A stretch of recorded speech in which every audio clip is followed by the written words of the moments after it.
Some TV characters are basically personality blueprints, and if there's one thing in life I'm grateful for, it's not discovering Veronica Mars when I was a teenager. I would have adopted her personality without hesitation. Veronica Mars is, to my knowledge, a peak of what a human can be. She's clever, overly sarcastic, and somehow still looks good in the most unflattering of haircuts.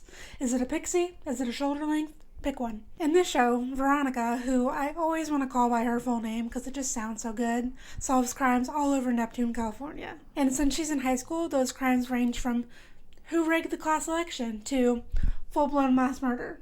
The duality of woman. I usually talk about shows that are good in a campy way, looking camp right in the eye, but this one's just plain good. Even though it's ostensibly for teenagers, my pushing 30 ass eats it up. Today I'm going to go over the pilot, the characters, and why you need to watch a 20-year-old teen drama as soon as physically possible. The show starts off at Neptune High, where every student either has no money or more money than they know what to do with. Veronica is firmly of the no category. When she gets to campus, everyone is huddled around a guy who's been taped to the flagpole nude, with snitch written on him. Misspelled, might I add. He was taped up because he snitched on the biker gang, which is a thing this school has. I know mine certainly did. Veronica, being cooler and better than everyone, whips out her little Swiss Army knife that she, of course, has, and cuts him down. After that, she says a cuss word in class because she's a badass who doesn't give a what, and then she becomes the target of a random locker search. But Veronica, being extremely smart and deeply petty, empties her locker out ahead of time, so the only thing left is a photo of her vice principal inside a heart.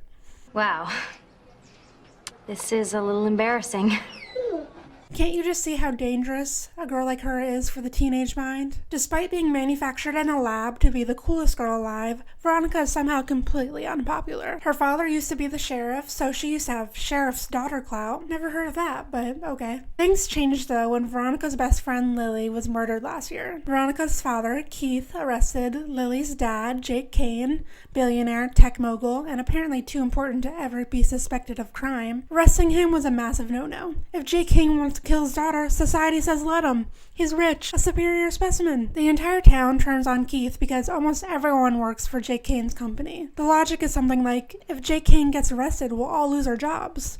Which doesn't feel super correlated. Billion-dollar companies don't usually close their doors after little things like murder charges. There's capitalism to attend to. But regardless, the town recalls Keith Mars as sheriff for this completely unconvoluted reason. And since Veronica stands by her dad, she becomes a certified loser too. One of those beautiful, smart, funny outcasts you always hear about. She also now works with her father as a private investigator because, as I've said, she is a genius. Another complication in this already very complicated story is that Veronica used to date Duncan Kane, Lily's brother and son to the possible murderer Jake Kane. The Marses and the Kanes have way too many entanglements, and even more get revealed later. After all of that, the boy who was taped to the flagpole, Wallace, not yet aware of the social order, sits next to her at lunch. She acts like a bad girl about it. Did I say you could sit here? But she's not so secretly got a heart of gold. If you've seen the way she used to do her hair/wig before she turned into Darkest Timeline Veronica, you just know, the girl's a sweetheart. She immediately switches up and tells him that of course he can sit there, like she didn't just verbally shove him off the chair 2 seconds ago. Then, right on cue, the certified bad boy biker gang leader,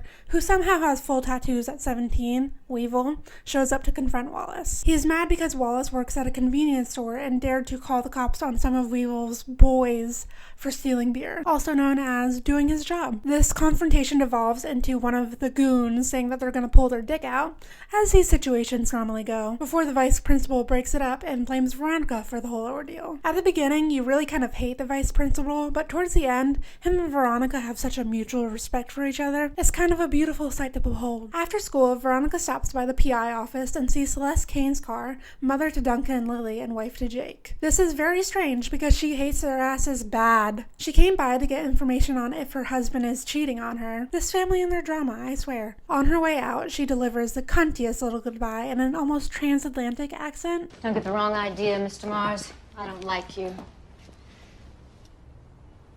I hate the fact that I'm here, but I do know if anyone will be dogged and resourceful in this matter, it'll be you. Don't call me at home. I'll call you. And I'll need it right away.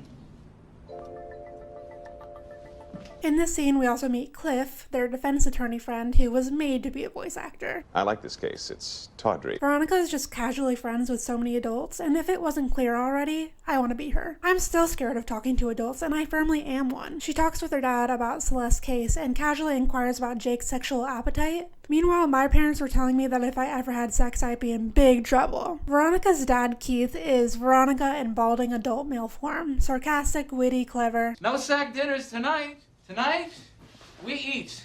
Like the lower middle class to which we aspire. Pretty much every actor in this show decided they're gonna put their whole pussy into it. I fully buy all the characters, and I love them. They're my close personal friends, if not family. Veronica tails Jake's car and finds him at a motel.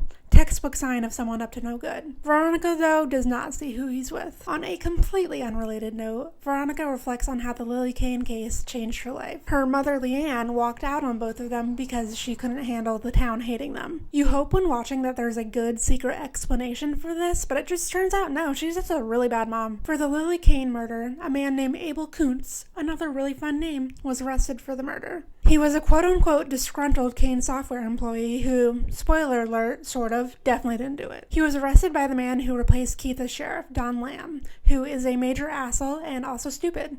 Lethal combo, literally. Abel gets a death penalty. Back at the motel, the bikers circle Veronica's car since she was being a mouthy broad to them earlier. Well, this can't be good.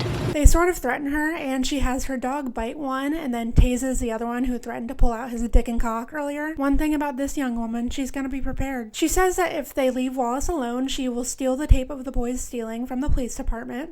Seems like it would be a pretty difficult promise to make, but with Veronica, you know she's gonna get the job done. Weevil hints at her reputation of being a massive skank, and Veronica tells a sweet little story of how she lost her virginity. Rape. This show is not afraid to get dark. Back in the spring, Veronica went to a popular girls' party to prove that she didn't care what anyone was saying about her. At the party, everyone treats her like trash, and she is drugged.